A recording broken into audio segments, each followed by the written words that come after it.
So we've looked at exponential graphs. Now let's talk about log graphs. Remember, logs are inverses of exponentials. So if I think about my function 2 to the x, if I want to do the inverse of that, we switch all of our x and y's. And these are the tables that we made basically in the last video.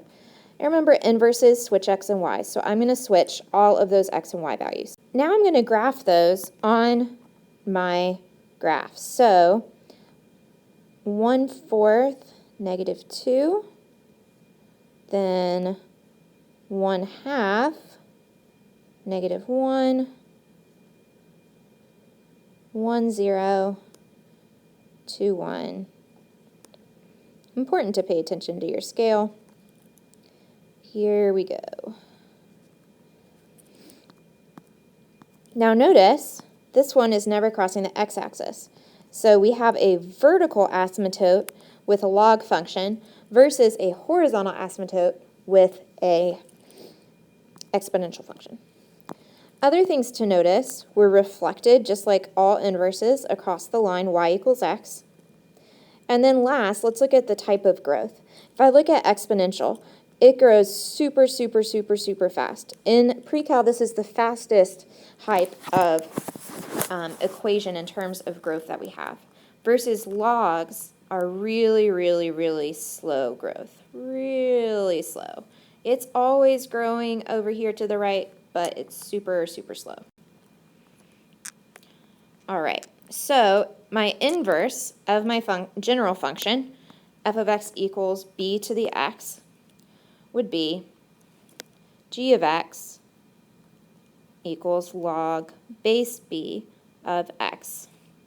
And like we said, it's reflected over y equals x.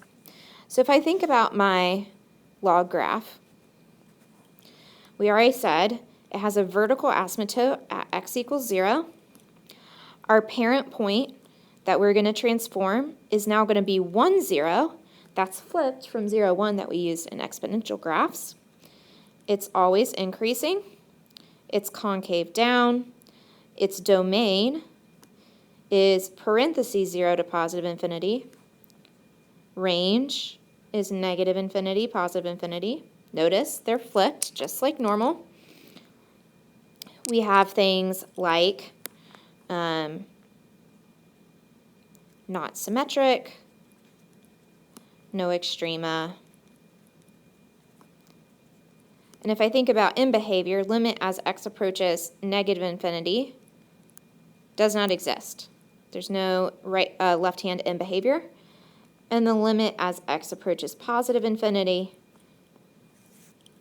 it does go to infinity, just super, super slowly. So let's do some transformations of these. Same thing as always, coefficient of x needs to be positive 1, so I'm going to switch that order right there. So I need to factor out a -1, let's make it x - 2. So my transformations are going to be reflect over the y-axis, since the negative's inside, and right 2. This one doesn't have too much going on.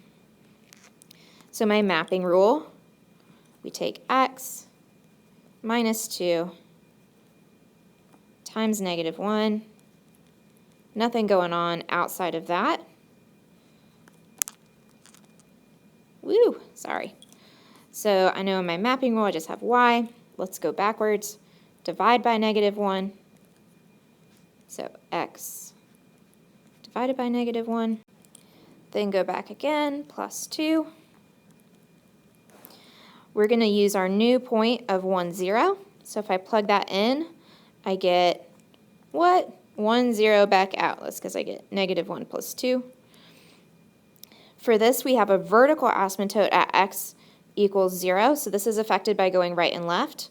So we're going right 2. So x equals positive 2. And then we need to think about shape. So my normal shape for log looks like this. But we're going to reflect over the y-axis which is going to change my shape to this red one right here. All right, so let's graph what we have. We have a parent point at 1, 0.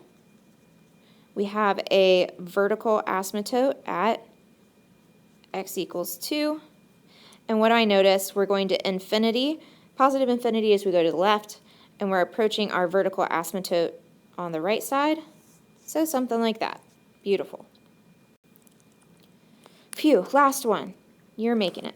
All right, yay, this one I don't have to factor. So let's go through. We have reflect over the x-axis. We have vertically stretch by 2, left 1, and down 2. Okay, so we'll have a more interesting mapping rule this time. So x plus 1, we do our function, times negative 2 minus 2. So let's go backwards with x. We'll minus 1, x minus 1. Y just keeps doing its normal thing. Negative 2y minus 2.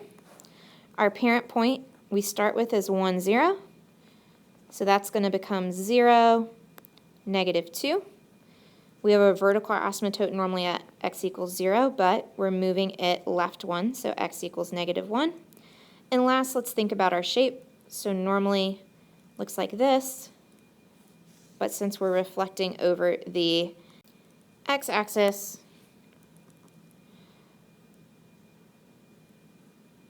so we're going to be approaching our vertical asymptote on the left and then going to negative infinity on the right. All right. 0, negative 2. X is negative 1. And then we approach the vertical asymptote on the left side, go through our point, and then grow to the right. So we didn't quite have enough room on there.